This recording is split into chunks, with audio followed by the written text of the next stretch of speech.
It is August 25th, 2024, and it has been far too long since I've made a video of just me talking straight to you, ranting about the top stories of the day. So I wanted to take some time to do that today because there is a lot going on out there. Now, one of the major updates that happened this weekend was that the founder of Telegram was just arrested. Pavel Durov was taken into custody in France on Saturday, with local media reporting that he had been targeted on allegations that his platform has been used for money laundering, drug trafficking, and other offenses. Now, we're going to get into everything we know so far and what that means, but this also comes as you have the FBI ramping up its targeting of Americans that have really anything to do with Russian state-funded media at this point. Of course, we are just a few months away from the upcoming presidential election here in the US, and we've already gotten those warnings early on from the US intelligence community that Russiagate 3.0 is in full swing. So I want to really get into all of the latest here, break down kind of what we're going through, what we know, and honestly, what we need to be prepared for as we get closer and closer to election day. And the timing of all of this is also incredibly notable because it was just last month that Pavel Durov was announcing that the messaging app Telegram had hit 950 million active monthly users. And yet now the Russian founder, who also has citizenship in France and the UAE, was taken into custody after he arrived back in Paris on his private jet. And the French government is being very, very quiet, a bit tight-lipped about this one, which is also notable because if you know the history of Telegram, you know that they haven't always been friends with the Russian government. In fact, you had Moscow move to ban Telegram back in 2018. Now, the ban was since reversed in 2020, honestly, because it didn't really work, right? You still had a number of people across Russia that were using Telegram. You even had government agencies that had official pages on Telegram. And so the Russian government finally came back around in 2020 and said, basically, look, we've decided to reverse this ban to allow the app to be present in the country. And it has really taken off ever since then, especially as in 2022, you had the Russian government move to then ban other Western social media platforms like Facebook and like Twitter. And yes, I know that a lot of people still use them. They get a VPN, they get around it. I guess that's a conversation for another day as to whether those bans on social media apps actually work. Maybe the US should take that into account when it comes to its ongoing attempts to ban TikTok, but we'll get into that later. But for now, I do want to talk about the latest because we do have this news that Durov was arrested. And you have the reaction coming from the Russian government, specifically from Russia's foreign ministry spokeswoman. She spoke out and she noted that back in 2018, a group of 26 NGOs, including Human Rights Watch, Amnesty International, Freedom House, Reporters Without Borders, the Committee to Protect Journalists, and others, condemned the Russian court's decision to block Telegram. She then asked, do you think this time that they'll appeal to Paris and demand Durov's release? American journalist Tucker Carlson also spoke out, and he noted that Durov initially left Russia when the government tried to control Telegram, but in the end that it wasn't Putin who arrested him for allowing the public to exercise free speech, that it was a Western country, a Biden administration ally, and enthusiastic NATO member that locked him away. It was also Tucker Carlson who interviewed Durov back in April, and that's when the Telegram founder revealed that the FBI had previously approached one of the engineers that worked for his company and tried to get him to create a backdoor into the app so that the US agency could spy on Telegram users. We get too much attention from the FBI, the security agencies, wherever we came to the US. So to give you an example, last time I was in the US, I brought an engineer that is working for Telegram, and there was an attempt to secretly hire my engineer behind my back by cybersecurity officers or agents, wherever they are called. The US government tried to hire your engineer? That's my understanding. That's what he told me. To write code for them or to break into Telegram? They were curious to learn which open source libraries are integrated to the Telegram's app, on the client side, and they were trying to persuade him to use certain open source tools that he would then integrate into the Telegram's code that, in my understanding, would serve as backdoor. So it comes as no surprise then that Pavel Durov was taken into custody in a Western country.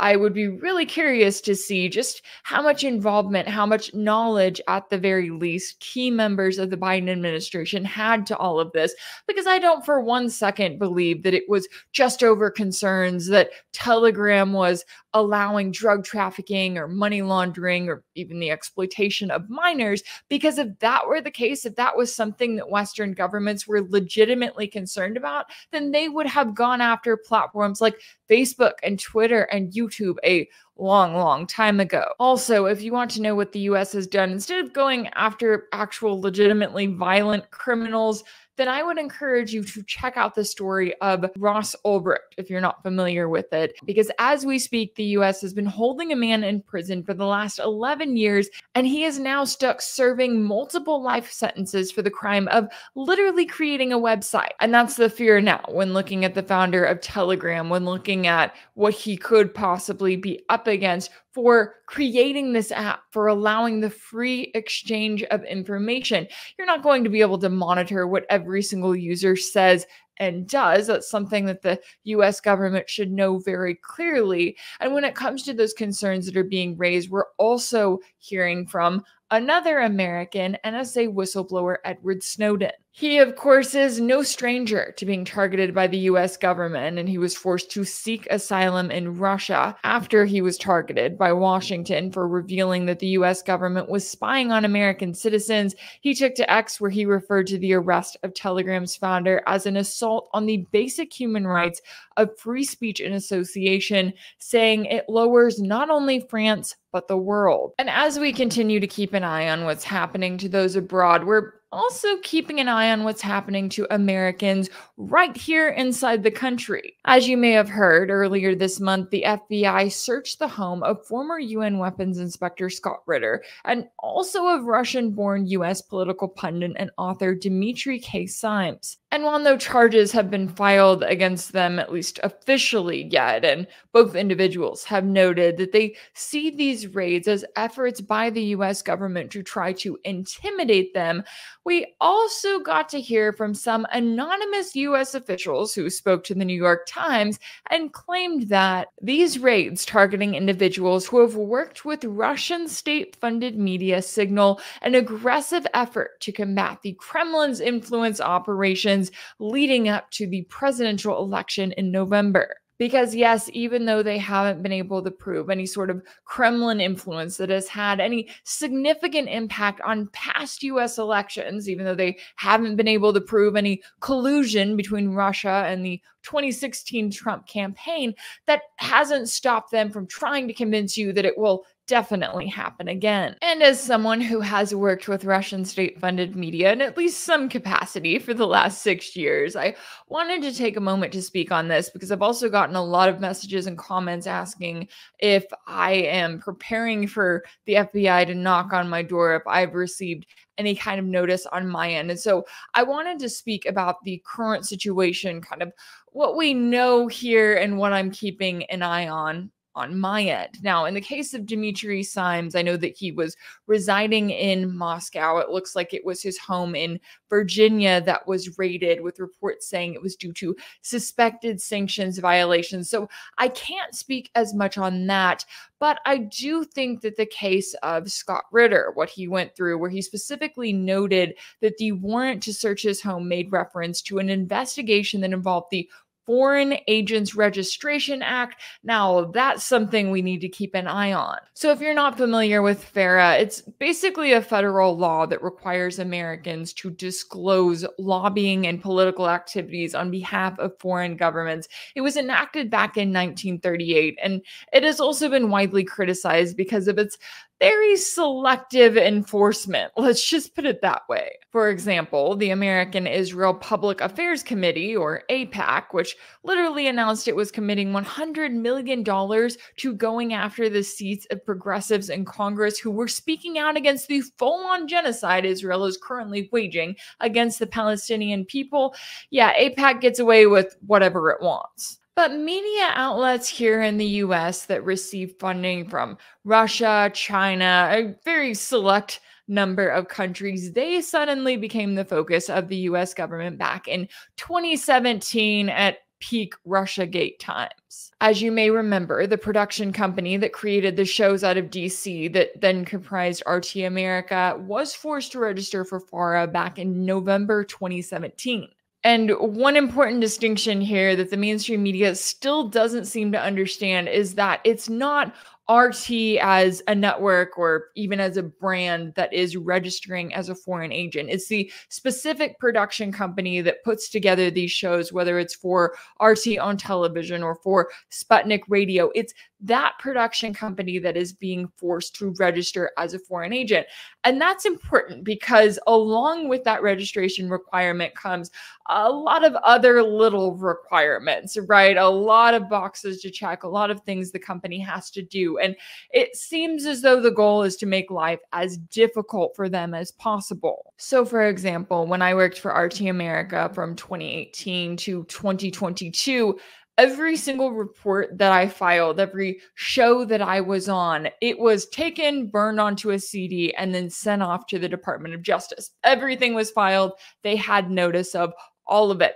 Not exactly a fun job for someone to do. Luckily, I got lucky, and that was not my job to have to do it. But again, the goal is not for the government to actually really pay attention to what you're doing. It's more so for the government to make it as difficult as possible, to add in all of these hoops for you to have to jump through, or for, in this case, the individual production companies that are putting together this content for them to have to jump through. Now, as an employee, I never had to specifically register for FARA myself because the company did it. I fell under that umbrella. Now, as many of you know, RT America, or the production company that ran it at the time, shut down on March 3rd, 2022.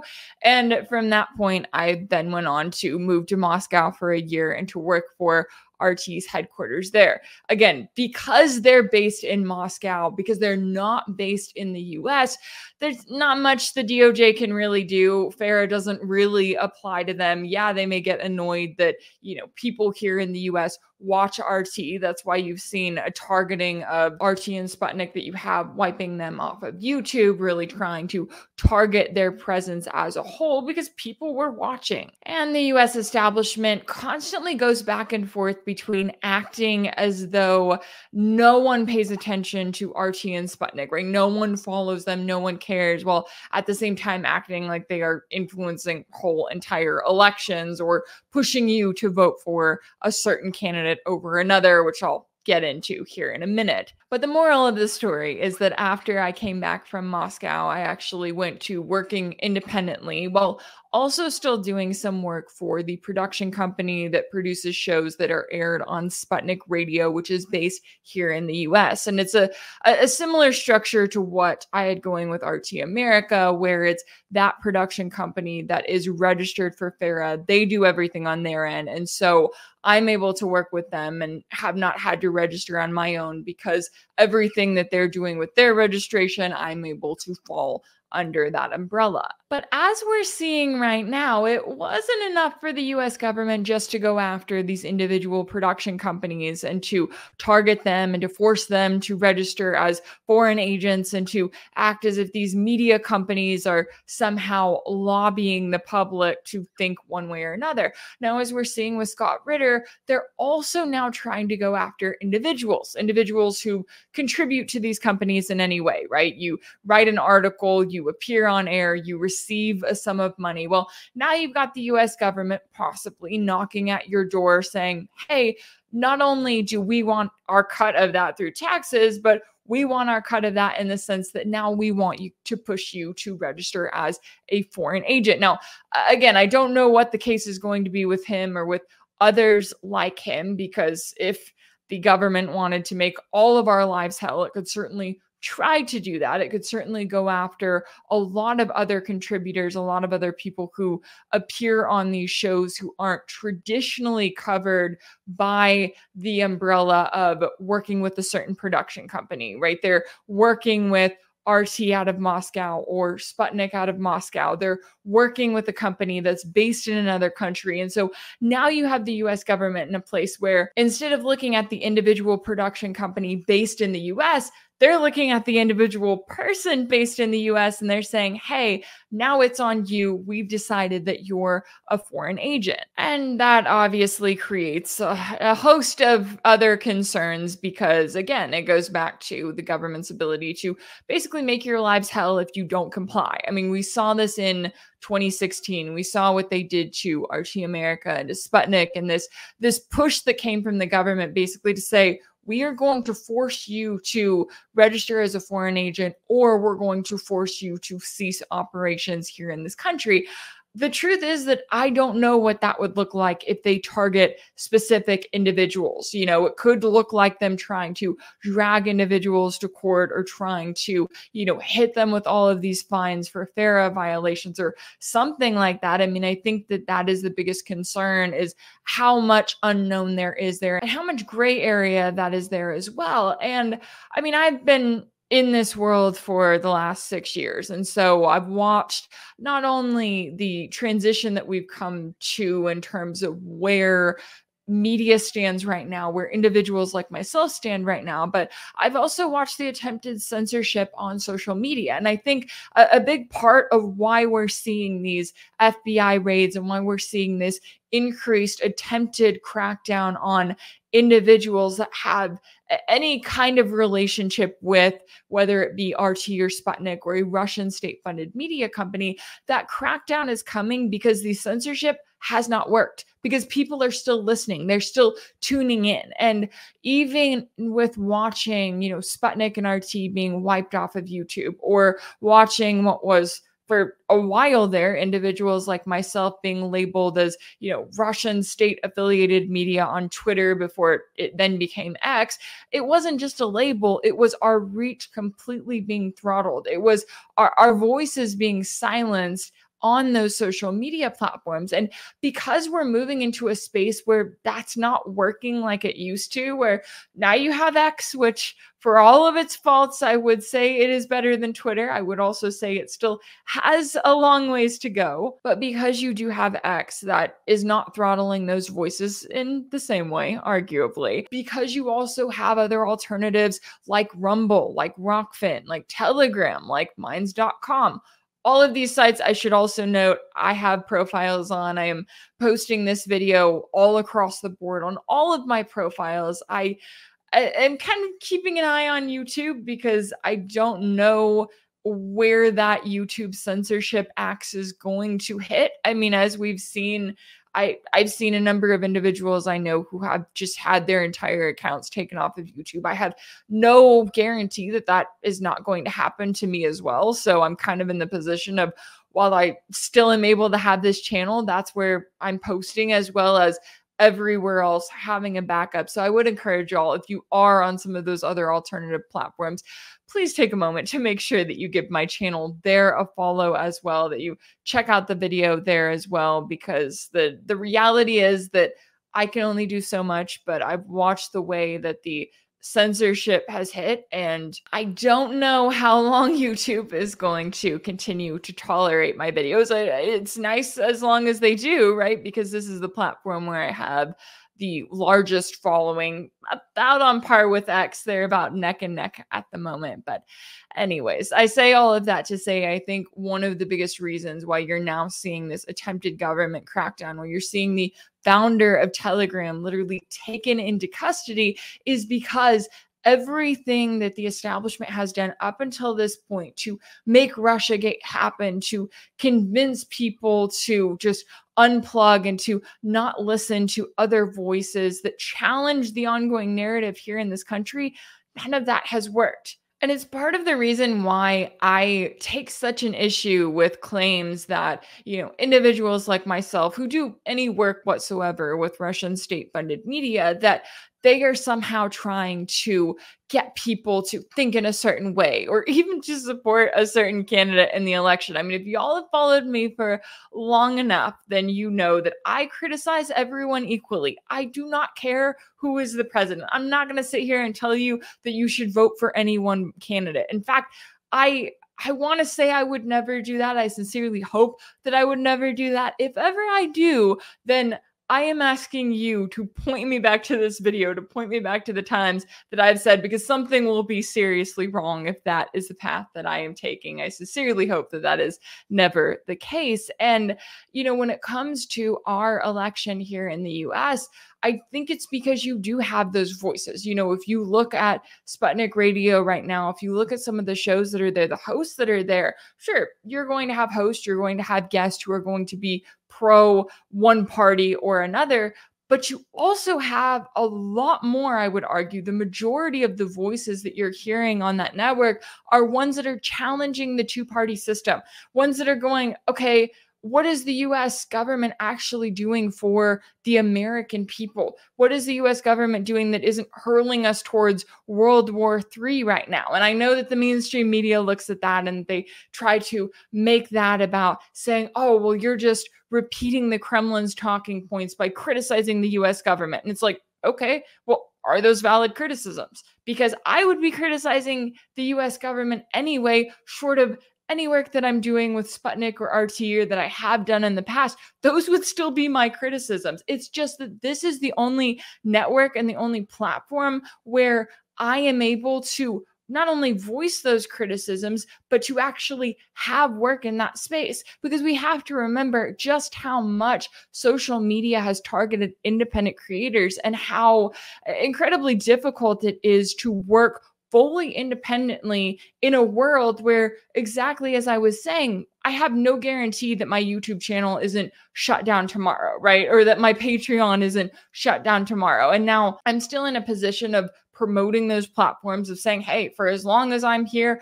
I'm going to post content on it. I'm going to promote it because I believe that that is the right thing to do for me, for the space that I'm in right now. But I have genuinely no control over how long I'm able to stay on a creator on really any of these mainstream platforms. It's much more likely that I know that, oh, my Rumble channel is safe, right? My Telegram channel, for as long as we still have Telegram, that's safe, that sort of thing. And so I think that that is an important thing to note in the world that we're in right now, because even as we have these claims of, oh, you know, the Kremlin wants so instead of what, honestly, I don't think that they do. And I'm not just saying that. I'm saying that because I've followed the Russian government. I've followed the Kremlin closely. I've followed whatever the mainstream world here wants to say that the quote unquote Kremlin talking points are. I've paid attention to them because I'm a journalist. And that's my job, is to gather information from a variety of sources in the